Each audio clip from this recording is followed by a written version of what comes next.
Religare, Conhecimento e Religião está de volta. Hoje eu recebo o Ricardo Palhares, ele é doutor em Geografia pela PUC Minas. Ricardo, dessas estratégias, né, aparecem elementos socioeconômicos, como você disse, né? Até que ponto isso impacta, de fato, né, tanto a oferta quanto a demanda de bens religiosos? O fator socioeconômico, aliás, a análise do nosso trabalho, ela foi pensada exatamente nisso, visto que para identificar o perfil que essas igrejas, ao recrutar os seus fiéis. Então, o perfil socioeconômico, nós trabalhamos dados do indivíduo e domiciliares e de infraestrutura também do entorno desses templos, né? A unidade de escala que nós trabalhamos foi o setor censitário, que é o trabalho com uma unidade contínua, né? A melhor análise dá um dado muito mais detalhado, seja em âmbito urbano quanto rural, no caso de Belo Horizonte. Isso aí vocês da geografia entendem bem. Para quem não fica assim, o que será que ele está falando? É simplesmente vamos pensar uma área, né, onde os domicílios estão contidos nessa área, e aí nós definimos a quantidade de domicílios e o tipo de pessoas que moram naqueles domicílios, né? Então pensa Belo Horizonte, o território, todo dividido com esses polígonozinhos, né, que são chamados de setores censitários. Eles podem estar tanto em áreas urbanas quanto em áreas rurais. No caso do Belo Horizonte, 100% praticamente áreas urbanas, né? Sim. E aí isso dá um dado mais refinado, visto que para cada polígono desse, você trabalha, por exemplo, renda, você trabalha escolaridade, você trabalha a infraestrutura, energia elétrica, calçamento, pavimentação, enfim. Pegamos todas essas variáveis, no total foram 21 variáveis, e aí cruzamos os dados juntamente com a posição aonde estava estrategicamente localizado o templo. E aí a gente consegue perceber o perfil desses fiéis próximos do entorno desses templos específicos. E aí o perfil é como você falava antes, né? A Igreja Católica... Áreas mais nobres, a alta escolaridade de seus seguidores. Uma escolaridade mais elevada? Mais elevada, né? Média elevada. Você tem a questão da renda, né? Basicamente acima de 3 salários mínimos, né? Que é as faixas que o IBGE trabalha, ao contrário das evangélicas, Deus é Amor e a Universal, com níveis intermediários para a Universal, do Reino de Deus, de 2, 3 salários abaixo, e a Deus é Amor, que é um caso à parte, e que realmente as camadas mais pobres da população abaixo de 2 salários mínimos, né? Sim. Isso não significa, no seu estudo, né, que não exista a Igreja Católica na periferia, com certeza, né, as várias capelas nas comunidades. É igual igual estou te falando. Nós tivemos a dificuldade com o dado no sentido de, talvez, se fosse um trabalho de campo, nós teríamos esse dado muito mais refinado, que aí você vai coletando todas as igrejas, as paróquias, enfim, você define um contexto mais completo. Mas como nós definimos a questão das paróquias, claro que muitas edificações religiosas estão em áreas periféricas também, mas na questão da sede administrativa, a grande maioria se reúne basicamente até na regional centro-sul de Belo Horizonte, né? E aí que foi uma faixa que nós identificamos com o maior número de templos. Pontos positivos, pontos negativos para a Igreja Católica em relação às suas estratégias vocacionais? Eu acho que os pontos negativos da Igreja ainda persiste na questão do acesso à sua comunicação com o seu fiel, por exemplo, né? Eu acho que a dificuldade dela ser uma instituição milenar e ainda traz muitos problemas na questão dela se adaptar, talvez, aos grandes dilemas de seus seguidores, né? Quase bimilenar, né? Exatamente, né?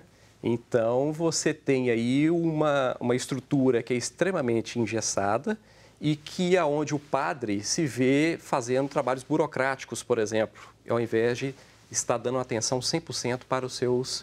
né, um trabalho espiritual, né, juntamente com os seus seguidores. E na questão positiva, poderíamos colocar que ela ainda, apesar de ter tido um decréscimo de católicos, né, ela ainda continua sendo bem aceita por parte de seus seguidores, né?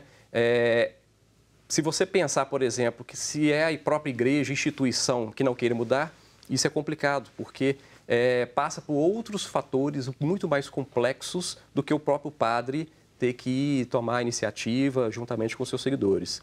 Sim. Ao contrário dos seus seguidores que, claro que querem sempre uma mudança, exatamente por causa da sociedade cada vez mudando, trabalhar os temas que são extremamente complicados ainda para a Igreja Católica em relação à sexualidade, aborto, planejamento familiar, enfim.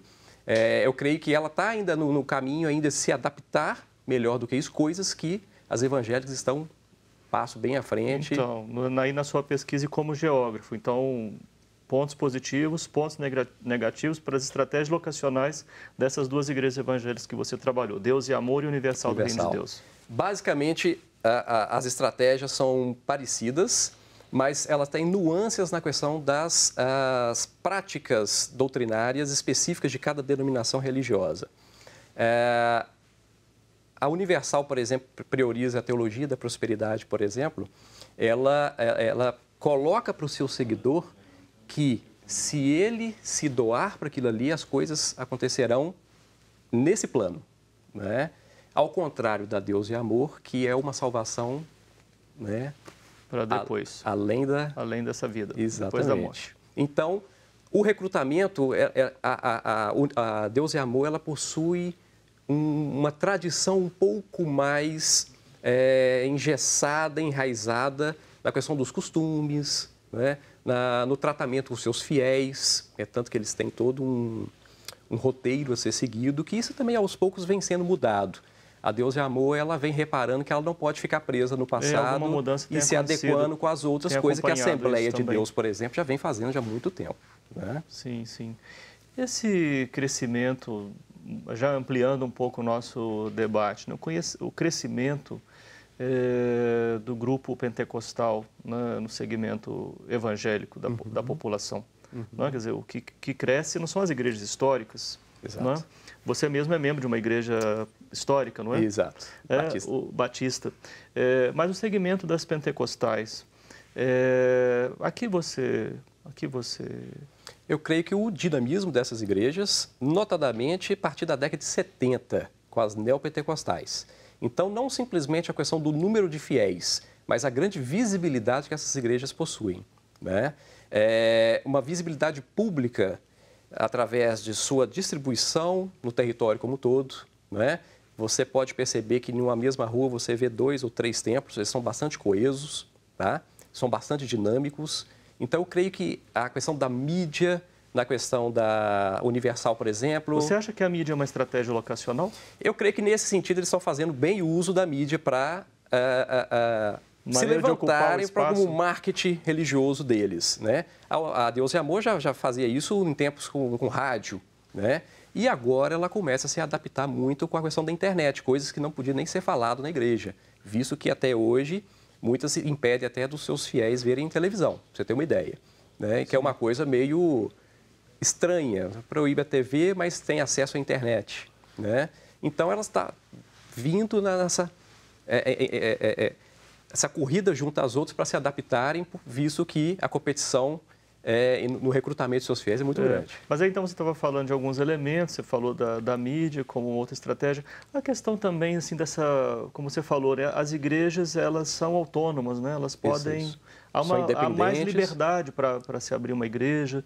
A questão, essa questão, ela é importante, assim, a ser considerada, essa favorece liberdade? muito, visto que até no site das duas igrejas analisadas, a Universal e a Deus e Amor, eles têm um link próprio para a criação do seu próprio templo.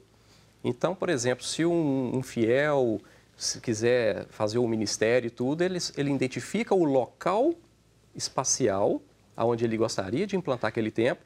Claro que isso vai ser enviado via documental para as igrejas, elas vão analisar o pedido e identificar se aquele ponto exatamente é adequado para a instalação daquele templo e assim autoriza mais uma filial a ser aberta. Então, essa questão Esse é o caso de qual igreja mesmo? Você Esse é o caso das duas, Deus e Amor e Universal do Reino de Deus. As duas funcionam desta maneira. Isso. E no caso da questão de ser autônomas, isso favorece demais, né? Então, cria uma distribuição no território enorme na questão de templos, né?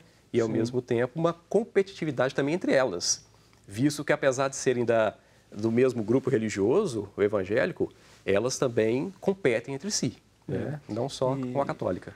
E há uma diversidade interna enorme, né? Acho que é bom você destacar isso. Quando a gente fala evangélico, há um mundo aí... É um grupo enorme, assim, né? Dividido entre igrejas históricas, né? As clássicas, né? Batista, metodista, né? Presbiteriana.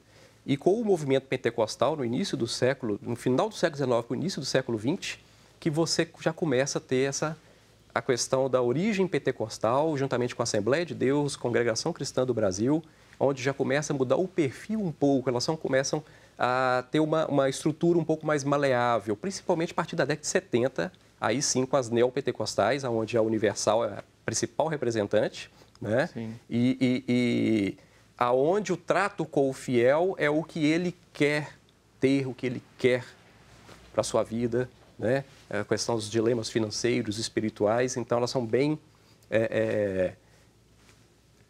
se estruturam muito bem pensando nesse sentido para que... Nesses aspectos.